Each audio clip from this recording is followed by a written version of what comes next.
1997 সালের ঈদুল আজহায় সর্বমোট 5টি সিনেমা মুক্তি পেয়েছিল। এই 5টি সিনেমার মধ্যে কোন সিনেমা কয়টি সিনেমা হলে চলেছিল এবং কোন সিনেমা বক্স অফিসে কেমন ব্যবসা করেছিল চলুন আজকের এই ভিডিওতে দেখে নেওয়া যাক। 1997 সালের ঈদুল আজহার পঞ্চম ব্যবসা সফল সিনেমা ছিল প্রেম সিনেমাটি। এই সিনেমাটি পরিচালনা করেছেন দেলোয়ার জাহান জন্টু, শাবনূর, সাব্বির ও ডেনিস টাক অভিনীত প্রেম। এই সিনেমাটি 1997 সালের ঈদুল আজহায় মাত্র 17টি সিনেমা হলে মুক্তি পায়। শাবনূর অভিনীত প্রেম সিনেমাটি 7 সপ্তাহে মাত্র 103টি সিনেমা হলে চলেছিল এবং বক্স অফিসে খুবই বাজেভাবে ফ্লপ হয়েছিল প্রেম সিনেমাটি। 1997 সালের ঈদুল আজহায় মুক্তি পাওয়া 5টি সিনেমার মধ্যে ব্যবসায়িক দিক দিয়ে 4 নম্বর স্থানে জায়গা করে নিয়েছে অপরাধ জগতের রাজা সিনেমাটি।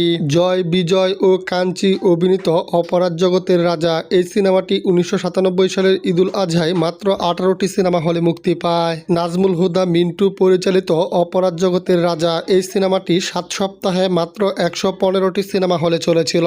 ছায়াছন্দের মতে অপরাধ জগতের রাজা সিনেমাটি বক্স অফিসে এভারেজ ব্যবসা করেছিল।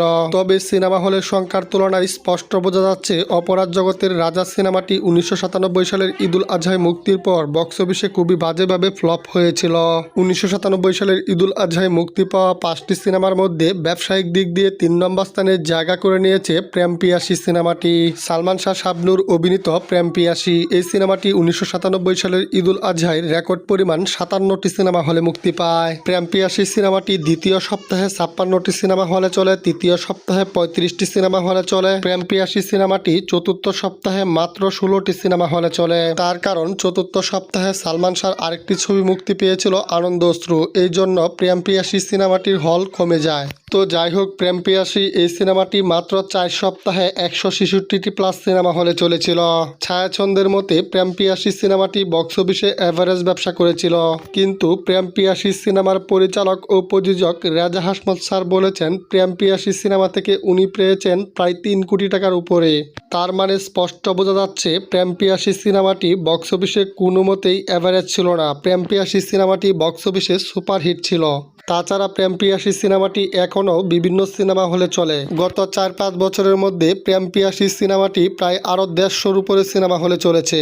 তো যাই হোক, 1997 সালের ঈদুল আজহায় মুক্তি পাওয়া 5টি সিনেমার মধ্যে ব্যবসায়িক দিক দিয়ে 2 নম্বর স্থানে জায়গা করে নিয়েছে গুন্ডা পুলিশ সিনেমাটি। ইলিয়াস কাঞ্চন, মান্না ও দিতি অভিনীত গুন্ডা পুলিশ এই সিনেমাটি 1997 সালের ঈদুল আজহায় 33টি সিনেমা হলে মুক্তি পায়।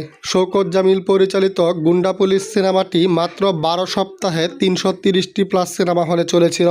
গুন্ডা পুলিশ সিনেমাটির বাজেট ছিল প্রায় 70 লক্ষ টাকা। গুন্ডা পুলিশ সিনেমাটি 1997 সালের ঈদুল আজহায় মুক্তির পর বক্স অফিস থেকে আয় করে প্রায় 4 কোটি টাকা। বক্স অফিস রিপোর্ট অনুযায়ী গুন্ডা পুলিশ সিনেমাটি সুপার হিট সিনেমা। 1997 সালের ঈদুল আজহায় মুক্তি পাওয়া 5টি সিনেমার মধ্যে ব্যবসায়িক দিক দিয়ে 1 নম্বর স্থানে জায়গা করে নিয়েছে লাট সাহেবের মেয়ে সিনেমাটি। আলমগীর, অমর সানি ও মৌসুমী অভিনীত লাট সাহেবের মেয়ে এই সিনেমাটি 1997 সালের ঈদুল আজহায় 49টি সিনেমা হলে মুক্তি পায়। ইস্পাহানি আরিফ জাহান পরিচালিত লাট সাহেবের মেয়ে সিনেমাটি মাত্র 15 সপ্তাহে 500-এর উপর সিনেমা হলে চলেছিল। লাট সাহেবের মেয়ে সিনেমার পরিচালক ও প্রযোজক ইস্পাহানি আরিফ জাহান স্যার বলেছেন লাট সাহেবের মেয়ে সিনেমা থেকে ওনারা বাজেট বাদ দিয়েই 6 কোটি টাকার মতো পেয়েছিল। তো ভিউয়ার্স, ঈদুল আজহায় মুক্তি পাওয়া এই 5টি সিনেমার মধ্যে আপনার প্রিয় সিনেমা কোনটি কমেন্ট বক্সে জানিয়ে দিন। সম্পূর্ণ ভিডিওটি দেখার জন্য অসংখ্য ধন্যবাদ।